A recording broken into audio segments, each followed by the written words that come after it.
We'll start with the second measurable property. The second measurable property is pressure. So as you can see with the GIF, the man is trying to push, he's trying to apply force on that wall. And this force is only pressure. When you will calculate force in a unit area, कि एक unit area में कितना force apply हो रहा है, that's pressure. Pressure is force upon area. Pressure is force upon area. Force applied per unit area is pressure. Now, just a general example. I have given you two glasses. Both have gas molecules. They don't have liquid molecule. Both have gas molecules. Glass A and glass B. Can you just tell me which of the following glass will have more pressure? So as we can see, the glass B will have more pressure as compared to glass ए. बहुत सारे reasons हो सकते हैं. तुम बोल सकते हो कि ग्लास बी में ऊपर से एक्सटर्नल प्रेशर है, इसीलिए वहां पे प्रेशर ज्यादा है. बट एक्चुअली मेन रीजन ये है कि गैस बी में वॉल्यूम कम है, तो the molecules are very tightly packed to each other. अभी why do gases exert pressure? Gases exert pressure क्योंकि वो गैस के मॉलिक्यूल आपस में कोलाइड करते हैं, आपस में टकराते हैं, कंटेनर से टकराते हैं, कंटेनर से कोलाइड करते हैं. अगर कोलिजन ज्यादा होगा, अगर वो ज्यादा टकराएंगे एक दूसरे से या गैस के मॉलिक्यूल से एक दूसरे से या कंटेनर से ज्यादा टकराएंगे, तो there will be more pressure exerted. तो in case B you can see more pressure is exerted because the molecules are closer to each other. यहाँ पे as you can see the molecules are moving, they are colliding with each other, thereby they are exerting pressure. Gases का pressure का मैं तुमको एक और GIF से example दिखा देता हूँ. वो गैसेस का प्रेशर से वो पिंग पोंग बॉल्स ऊपर जा रहा है, उसका प्रेशर इतना ज्यादा है, द फोर्स अप्लाइड इतना ज्यादा है. Coming to the main point, अगर हमने प्रेशर पढ़ा है तो डेफिनेटली हम लोगों को उसका यूनिट पढ़ने की जरूरत है. ठीक है, तो let us learn about the some of the units of pressure and their conversions. तो प्रेशर का सबसे पहला यूनिट जो हमें पता होना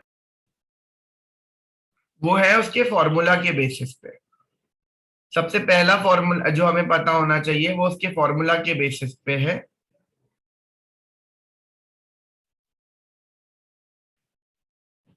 जैसे let's say for example pressure is force upon area. तो फोर्स का एसआई यूनिट है न्यूटन एंड एरिया का एसआई यूनिट है मीटर स्क्वायर. तो प्रेशर का यूनिट एसआई यूनिट हो जाएगा न्यूटन पर मीटर स्क्वायर, न्यूटन पर मीटर स्क्वायर और पास्कल. इसको पास्कल भी बोला जाता है. तो ये प्रेशर का एसआई यूनिट है. इसके अलावा pressure is also known in atmosphere, it is also known in bar, also known as mm of Hg. स्पिग्मोमैनोमीटर जो होता है, जो ब्लड प्रेशर नापने की मशीन जो होती है, you can see it with this diagram. ये स्पिग्मोमैनोमीटर.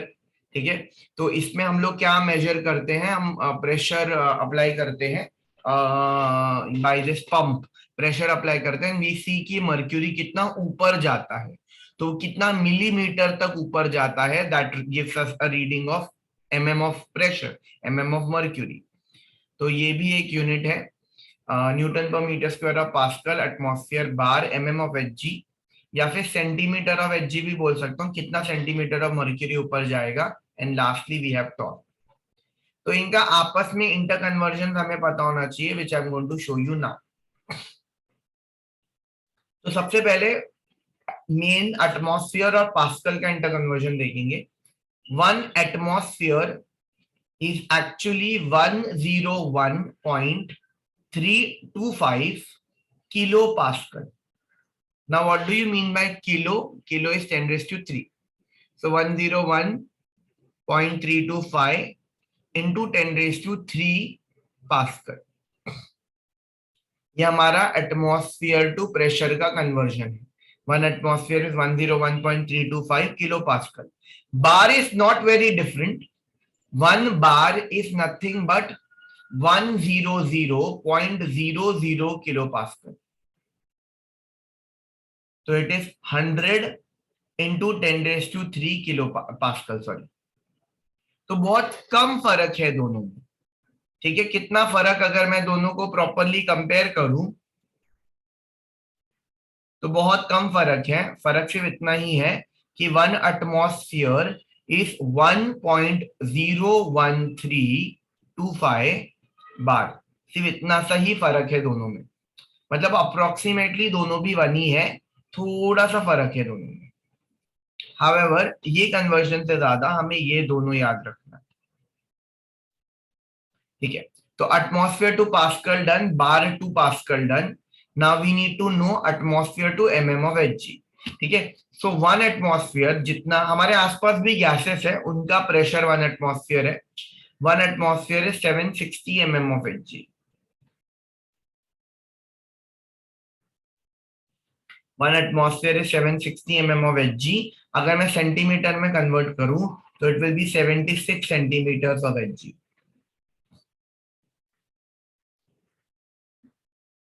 760 mm of Hg and 76 centimeters of Hg. Torr is no different. 1 atmosphere is same as 760 torr. तो ये कन्वर्जन हमें पता होना चाहिए। We'll do a problem now जहाँ पे we will be converting, interconverting different pressure. So here is the question. You try. We have 3 atmosphere. 3 atmosphere को हमको torr में convert करना है, mm of Hg में convert करना है, and pascal में convert करना है. So it's pretty simple. 1 atmosphere is 760 torr, so 3 atmosphere will be 2280 torr. Mm of Hg is same, 1 atmosphere is 760 mm of Hg, 3 atmosphere will be 2280 mm of Hg. 1 atmosphere is 101.325 into 10⁻³ or 1.0135 into 10⁻⁶. Either way is correct. So we just multiply 3 by it, so we get this answer. So I'll give you one question as homework.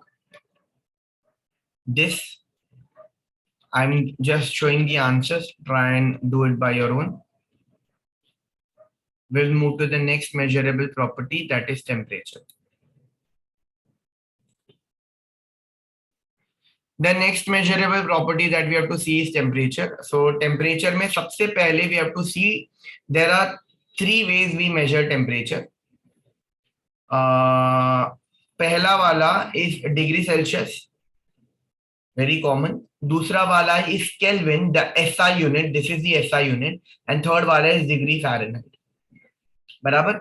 अभी बाकी सब sums में चलता है, but kelvin में, sorry, temperature में always it has to be in Kelvin. I'll give you the reason after the conversions. So first let us go with degree Celsius to Kelvin, then let us do degree Celsius to Fahrenheit का conversion. Degree Celsius to Kelvin is pretty simple. अगर मेरे को Kelvin में convert करना है कोई भी value को, तो जो भी मुझे डिग्री सेल्सियस दिया है, I will just add 273.15 to it. अब 273.15 is the exact value.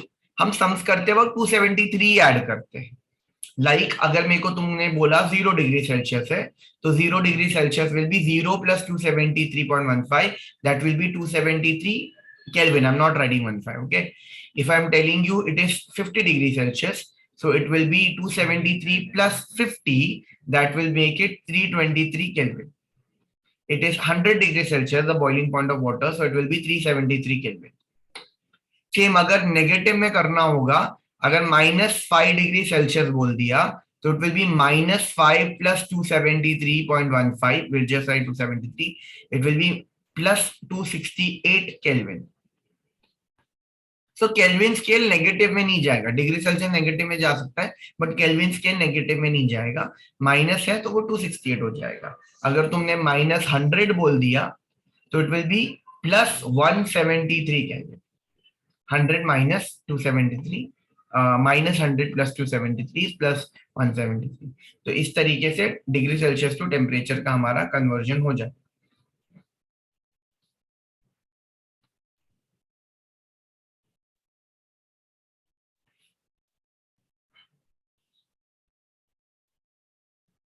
Let's go with degree Celsius to Fahrenheit का कन्वर्जन। तो degree Fahrenheit is nothing but 9/5 degree Celsius plus 32। तुम देखो कि दोनों टेम्परेचर के जो कन्वर्जन है उसमें प्लस आ रहा है, मतलब you are suppose to add something. ऐसे जनरली नहीं होता है। अगर मैं इंचेस में बोलूं, 1 inch is nothing but 2.5 centimetre. 2 inch will be 2 into 2.5, 3 inch will be 3 into 3.5, 4 inch will be 4 into 4.5। या अभी तक भी जो तुमने देखा, 1 लीटर was 1000 ml, तो 2 litre will be 2 into 10 raised to 3 ml, 3 liters will be 3 into 10 raised to 3 ml, 4 liters will be 4 into 10 raised to 3 ml। But यहाँ पे टेम्परेचर के दोनों कन्वर्जन में, डिग्री सेल्सियस टू केल्विन और degree Celsius to Fahrenheit और vice versa, सब में addition हो रहा है या सब्ट्रैक्शन हो रहा है। तो ये थोड़े से डिफरेंट कन्वर्जन है। जनरली हमेशा मल्टीप्लीकेशन डिविजन होता है, यहाँ पे एडिशन सब्ट्रैक्शन होता है। Let us do this few problems. जैसे सिंपल 0 डिग्री सेल्सियस से ही ले लेते। If I am telling you 0 degree Celsius, तो मैं 9/5 इंटू 0, तो ये पूरा 0 हो जाएगा, so it will be 32 degree Fahrenheit. तो 0 degrees will be 32 degrees Fahrenheit, बराबर। If I go with a 5 degree Celsius, so it will be 9/5 into 5 plus 32. So 5 is going to get cancelled. It is 32 plus 9, which will be 41 degree Fahrenheit.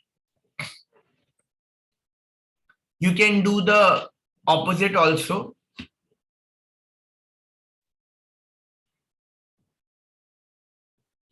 If I give you 97, okay, 1 second.